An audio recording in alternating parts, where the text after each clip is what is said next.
Hey everybody, it's the Mad Master here. I'm doing a video today about a very important subject, and that is censorship and what it means, and the convoluted types of ideas that it presents in our society. Now, you may or may not be familiar with the whole Sweet Baby Inc.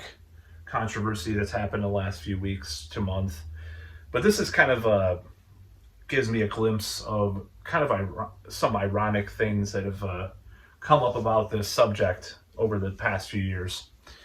So I grew up, and that's actually a lie. I did not grow up, but whatever. But in certain ways, I grew up. All right.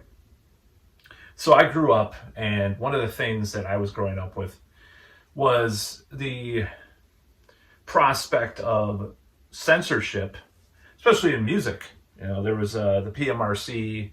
There was a family research organization or whatever. There are all these different,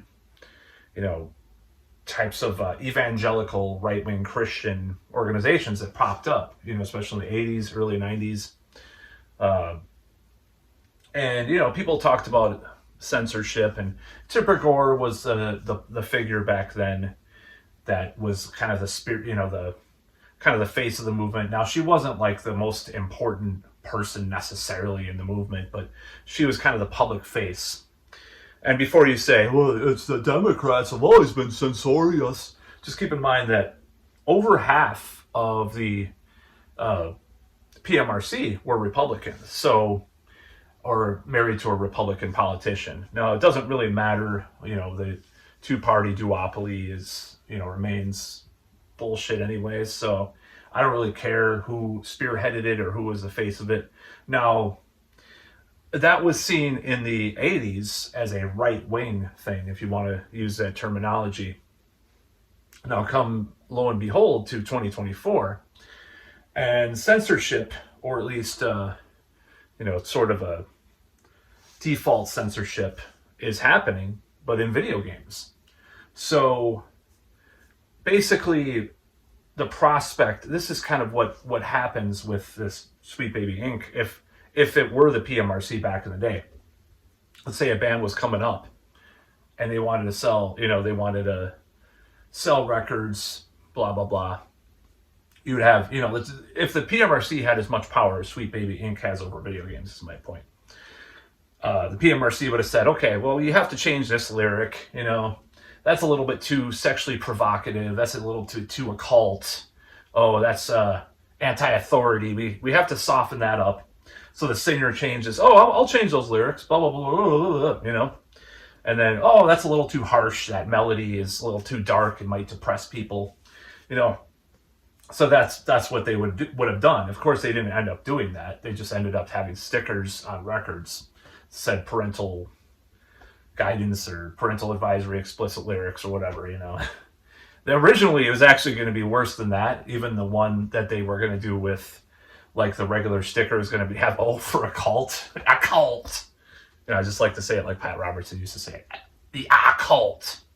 So it's pretty funny, actually, to think about that. So this whole thing with the Sweet Baby Inc., they basically, they advise video game companies to write narratives in video games or have different types of characters in video games.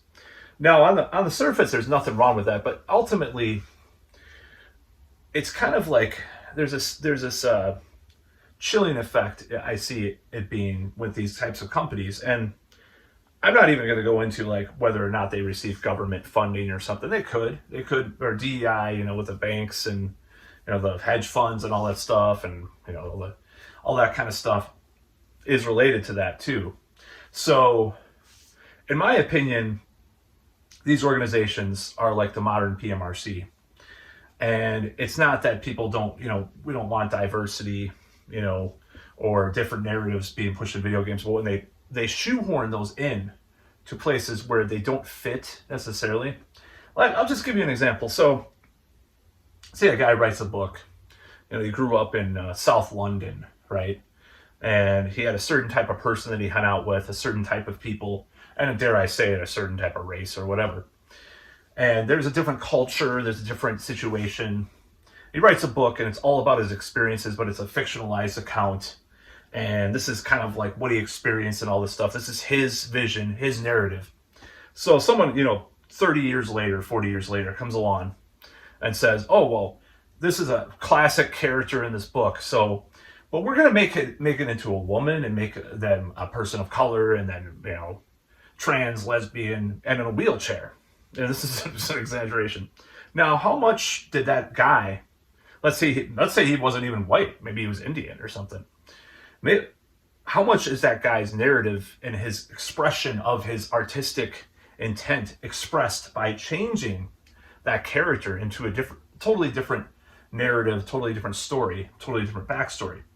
It's not the same story. It's not the same character, So when they do these things with these old franchises, they are literally vandalizing culture. I'm gonna do some more videos about this concept. I've realized this a couple of months ago that's what they're doing. They're vandalizing culture. They're taking it and spray painting it, and pissing on it. Pardon the, I don't know how much traction this will have since I said piss, but he said piss.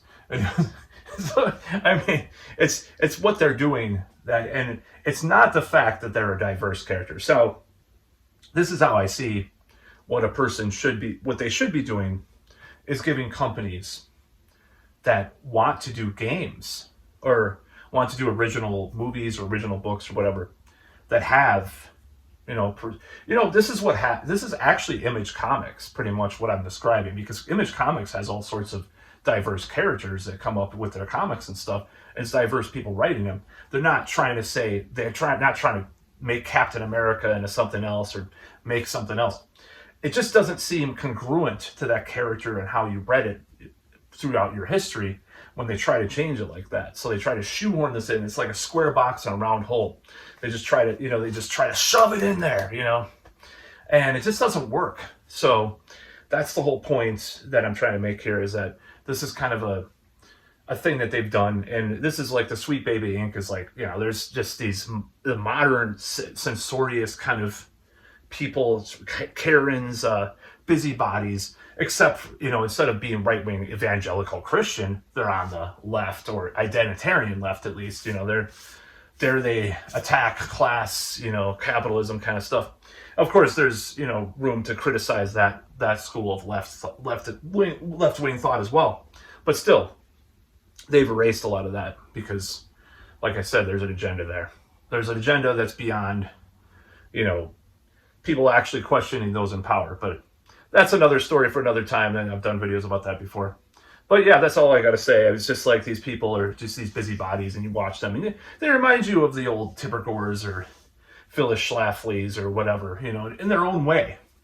They're just a left-wing version of that, a diverse version of that, or whatever. But anyways, that's about all.